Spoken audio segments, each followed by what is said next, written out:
Gusto mo nang magbago pero nahihiya ka? Kasi feeling mo wala nang maniniwala sa'yo. Kasi alam mo, napakapasaway mo, marami ka nang maling desisyon sa buhay mo, marami ka nang nasaktan, feeling mo parating sablay. Ang hirap, no? Ang bigat. Kasi kahit gusto mo magsimula ulit, feeling mo parang wala ka nang babalikan.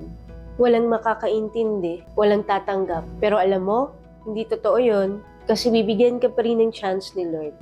Alam mo, kahit anong nagawa mo, kaya kanyang intindihin, kaya kanyang patawarin. Hindi kanya i-judge pag lumapit ka sa kanya. No questions, no conditions, no hidden charges, just love, mercy, and forgiveness.